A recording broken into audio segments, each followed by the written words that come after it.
Well, thank you for joining us on St John's Harvest Weekend, and I hope you're enjoying the programme so far.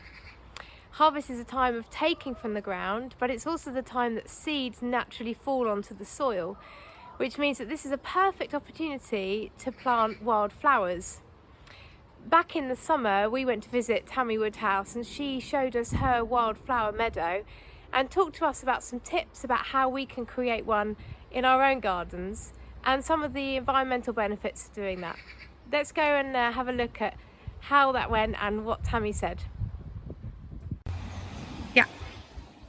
So in my garden I've sown a wildflower meadow, and it's really amazing. It's been in for about 10 years now. It's just really amazing how much more wildlife I'm getting. So what I did was actually sow wildflower seeds. I scraped the grass back, and ideally you want poor soil because that helps keep the grasses back and let the wildflowers flourish. So I sowed a special wildflower mix, and part of that mix is really important to put yellow rattle in, because that's an important parasitic plant that actually helps reduce the grasses. And it's the grasses, if you've got too many grasses, that stops the wildflowers growing. But you can simply just leave your lawn to get a bit longer, and over time you'll start seeing lots more wild plants appearing, like clover and daisies. And even just leaving gaps between mowing for 2 or 3 weeks makes a lot more variety come in your lawn, and you start getting a lot more insect life on your lawn and in your garden. So now we've got quite a big variety of plants here. It's changed over time, and it's really interesting how it changes over time, and more insect life coming. Basically we leave this all summer, and then we'll mow it in October or November, and that gives the seed time to sow, ready for next year. We'll mow it through the winter, and then from about late March we'll let it grow and let it flower all summer long, and then the cycle starts all over again.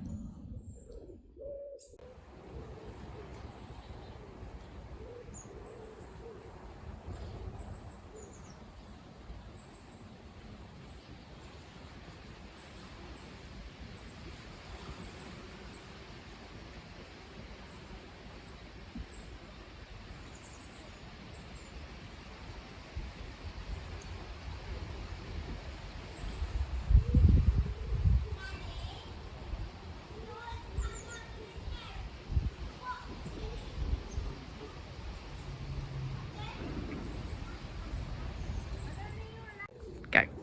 It's becoming more and more important to increase the number of insects that are coming to our garden and give them more of a home and more places to get food.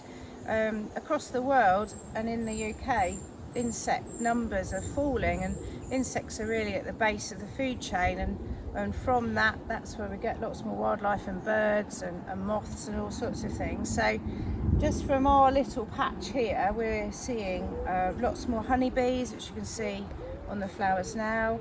And when you look in deep, you can see all sorts of different insects and different layers of insects, grasshoppers.